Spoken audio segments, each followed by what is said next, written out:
네, 계곡 살인 사건 피의자 이은혜와 조연수에 대해 검찰이 구속영장을 청구했습니다. 자수한 이후 검찰 조사에는 협조하지 않고 있는 것으로 알려졌는데요. 쟁점과 남은 과제 박상용 변호사와 함께 짚어보도록 하겠습니다. 어서 오십시오. 예, 안녕하십니까. 일단 앞서도 말씀드렸습니다만 자수는 했는데 수사에는 협조하지 않고 있는 상황입니다. 어떤 의도가 있다고 보십니까? 여기서 자수의 의미를 그 범죄 사실을 보험 사기를 노린 살인이다. 이걸 시인하고 자기가 자수하겠다고 했는지 이거는 쟁점이라고 생각합니다. 그래서 이거를 완전한 자수로는 제가 볼 수 없다고 저는 생각합니다.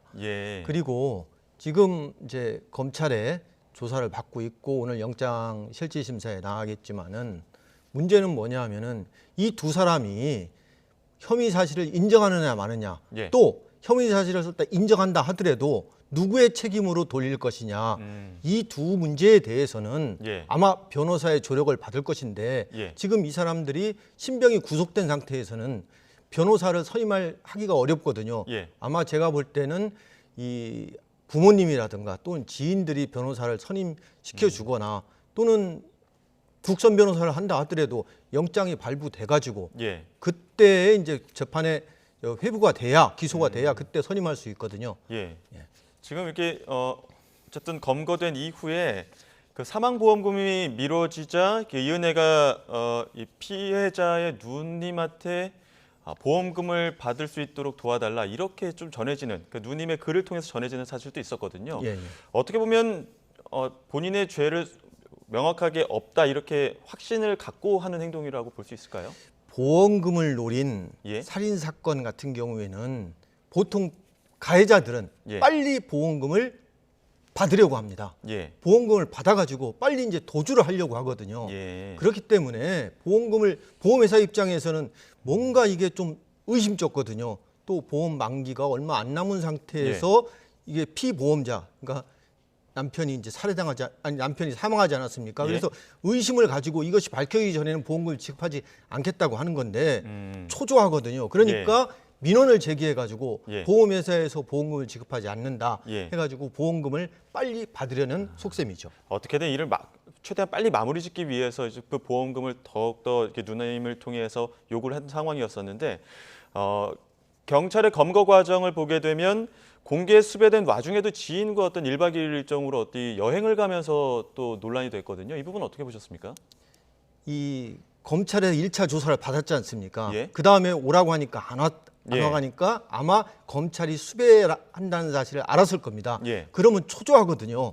그러니까 자기들이 지금 있는 거주지를 떠나려고 했겠죠. 그리고 두 사람이기 때문에 두 사람이 같이 행동을 하려고 했을 것입니다. 그렇게 돌아다니면서 어떤 지인 카드를 쓰게 됐고 그런 뭐 추적을 통해서 지인을 통해서 지금 검거된 그 장소에 대해 특정을 하게 되고 수사망을 좁혀왔던 거였었는데 이들에게 적용된 혐의가 크게 세 가지입니다. 이 부분 좀 짚어주시죠. 살인 미수 그리고 보험 사기 방지 특별법인데 이 사람들이 죄목이 뭐냐면은 보험금을 노린 살인이라는 겁니다. 그러니까 보험금을 노린 살인의 경우에 보통 일반 형법상의 살인죄를 적용하는 게 아니라 특별법이 있습니다. 그래서 보험 사기 방지 특별법을 적용을 한 거죠. 다만 이 사람들이 보험금을 타내지 못했습니다. 그러다 보니까 미수에 그 전에 또 살해를 하려고 하다가 살인을 못했지 않습니까? 그래서 살인 미수가 적용된 걸로 알고 있습니다. 지금 뭐 어떤 살인 미수에 그쳤지만 어떤 의도를 가지고 계획하에 범행을 저질렀느냐 이런 부분이 이제 최대의 초점이 될 것 같은데 이 부분을 명확하게 밝히는 데 좀 제한은 없을 것이라고 보십니까? 상당히 어려움이 많을 것입니다. 왜냐하면은 지금 검찰에서 인천지검에서 이 사람들이 수배하게 된 혐의가 뭐냐면은 그 전에 그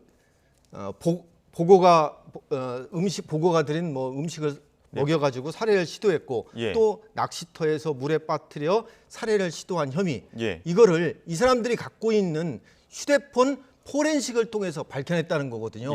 그러니까 휴대폰이 지워진 파일을 갖다가 복구해냈다는 거거든요.